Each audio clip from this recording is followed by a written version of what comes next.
Well, it's 5:30 a.m. It'll be nice and stealthy, fingers crossed. Little track. I'm stepping on a few branches. Sign.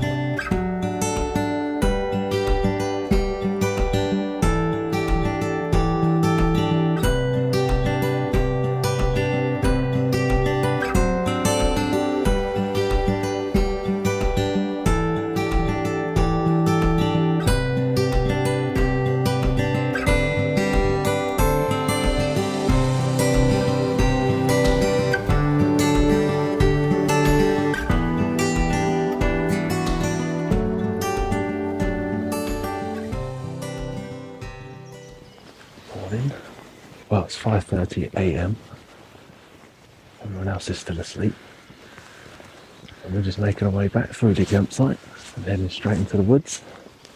Today, we're deer stalking. The lady who served us pizza yesterday guaranteed us that this is a good spot for catching some deer, so keen photographer herself.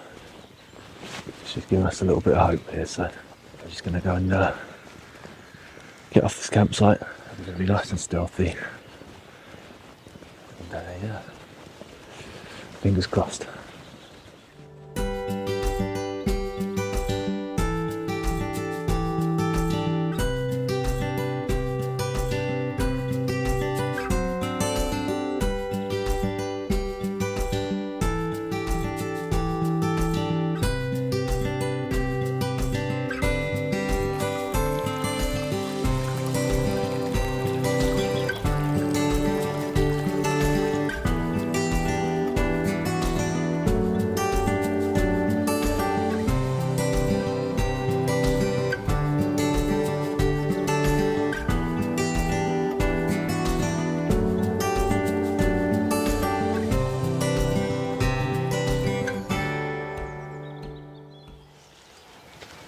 They've got really good hearing and they're very aware. That's important as we're walking around, that we keep really quiet, watch our step, and we're always watching. I think I listen as well, and also not silent, so you might hear some rustling in the bushes or them stepping on a few branches.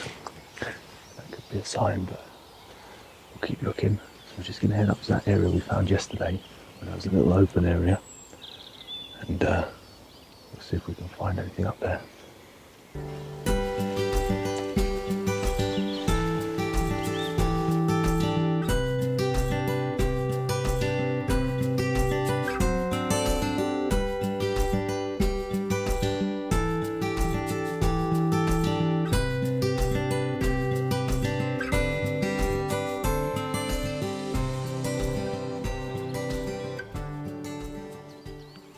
So although we are taking a slow and quiet walk through the forest, when you get to spots like this, sometimes it's worth just pausing for a minute, looking and listening. You never know who might be coming around the corner.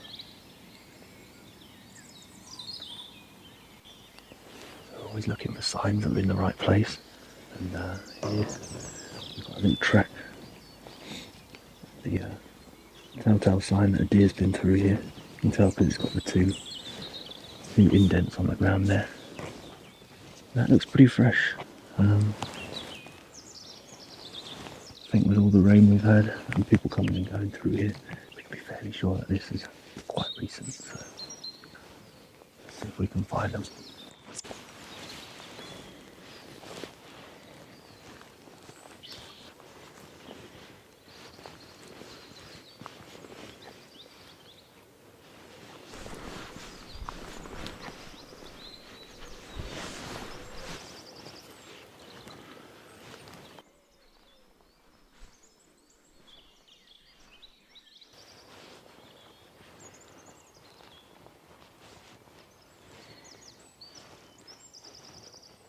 So I'm looking for some more spots where I might be able to just hang around for 10-15 minutes.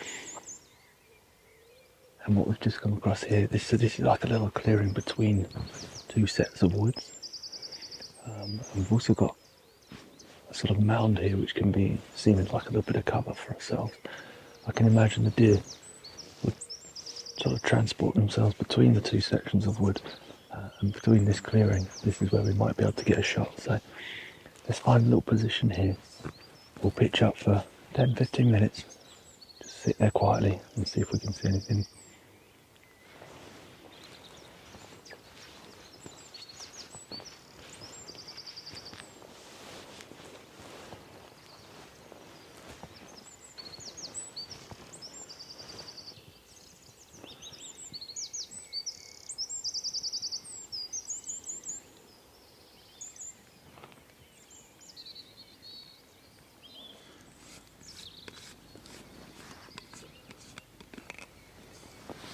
Time for a little coffee.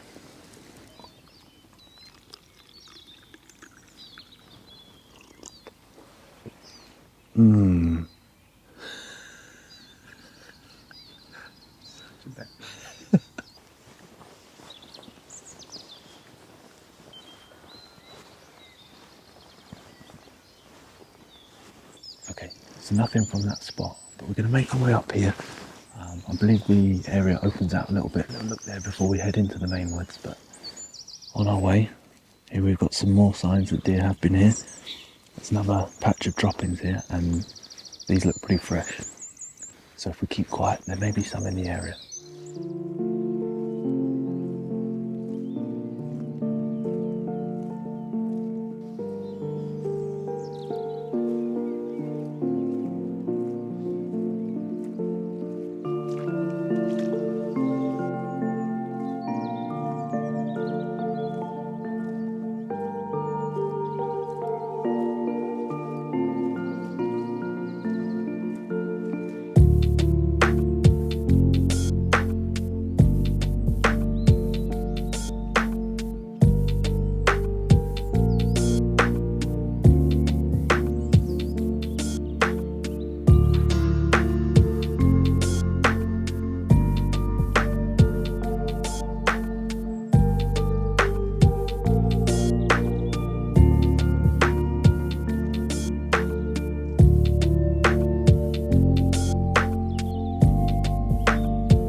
So we've just entered the woodland now.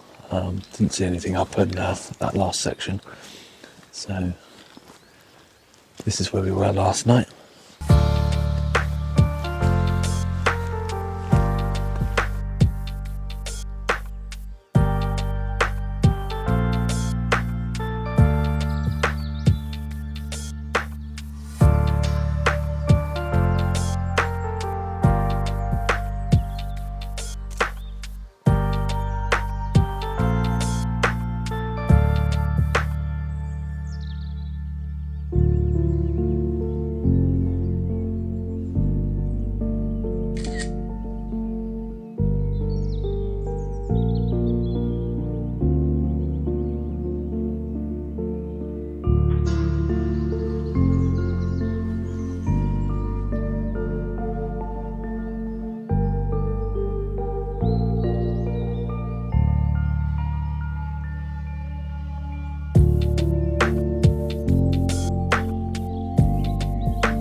Well, the time now is just gone 8 a.m.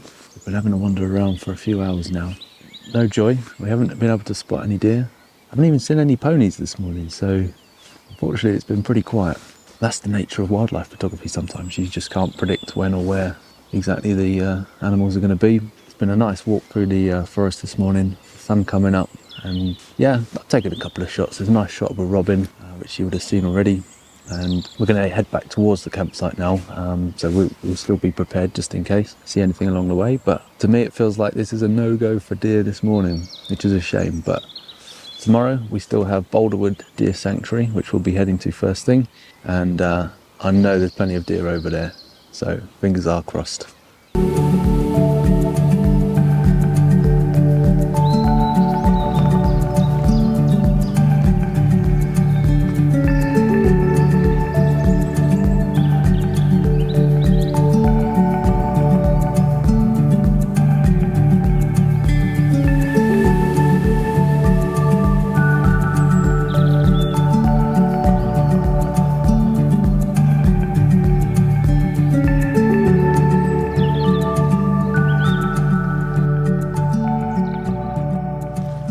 Making our way back up to the campsite now, so I think it's time to get some breakfast.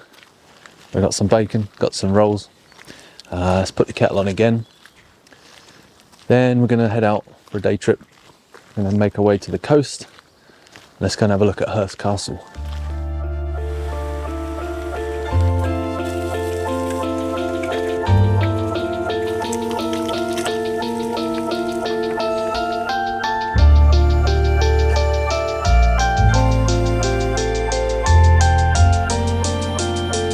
Alright, so that's breakfast done. Let's make our way to the coast.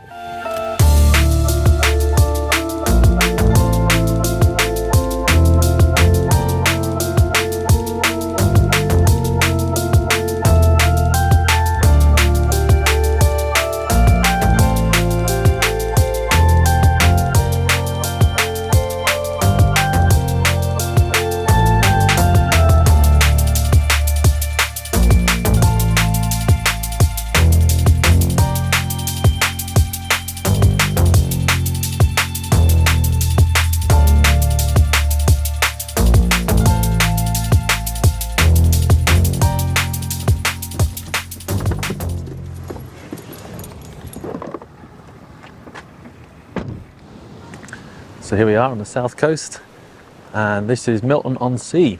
We've just found a little car park, and there's a spit of land that comes out here called Hurst Spit, and we're going to take a little hike along there, taking the scenery. The sun's out, this is looking nice, and at the end of the spit we've got a castle, so we're going to go and check that out.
This is Hurst Castle, a Tudor fort built between 1541 and 1544 by Henry VIII. This impressive structure was one of the most powerful forts on the south coast of England.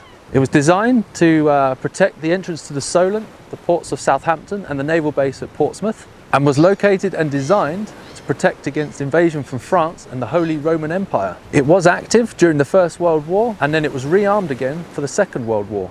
It was finally decommissioned by the military in 1956. Let's go and take a look around.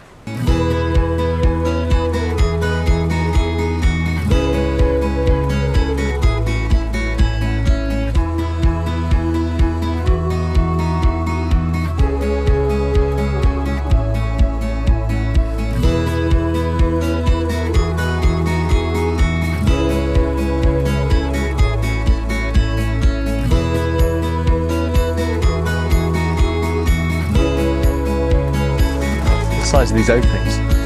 This would be where some of the big guns would sit, ready to defend the south coast.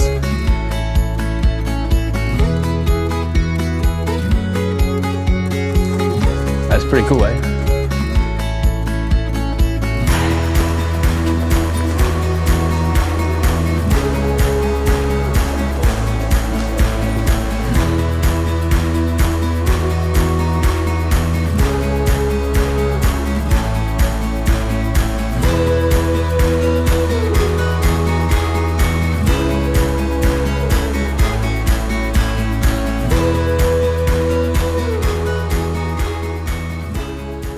So here we've got a little bit of an exhibition. So a large piece of metal, which is from the original structure.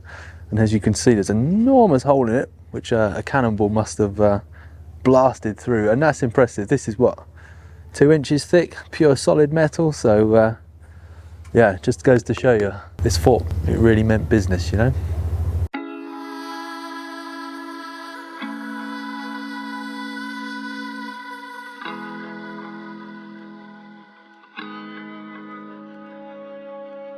Check out these enormous searchlights.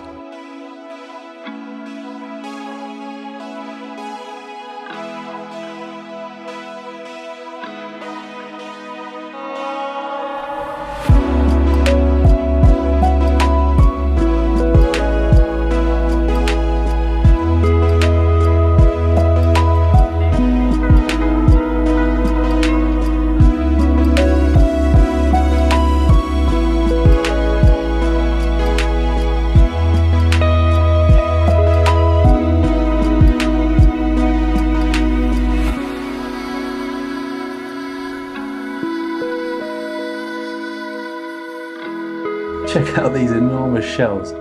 Imagine some damage that would cause if that landed on your boat.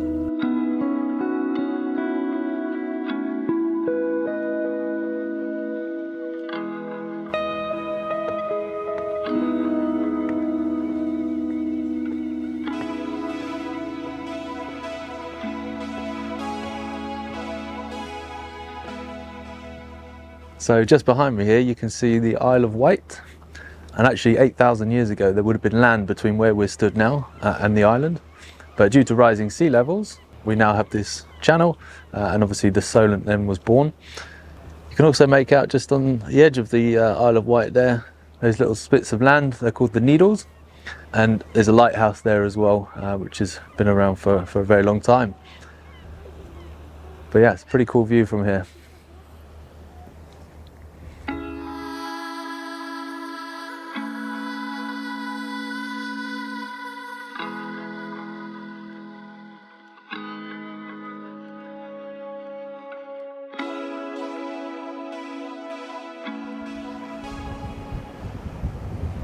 This is where one of those giant searchlights that we saw downstairs would have been positioned, and they'd shine the light out here into the Solent and view any kind of incoming boats or dangers, unload some of those gun turrets if anyone's approaching.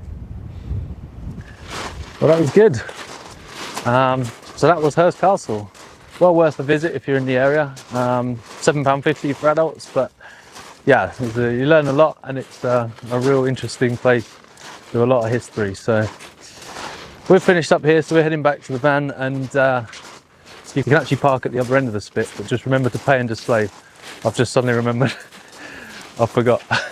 So I'm expecting a parking fine when I get back to the van, but oh well.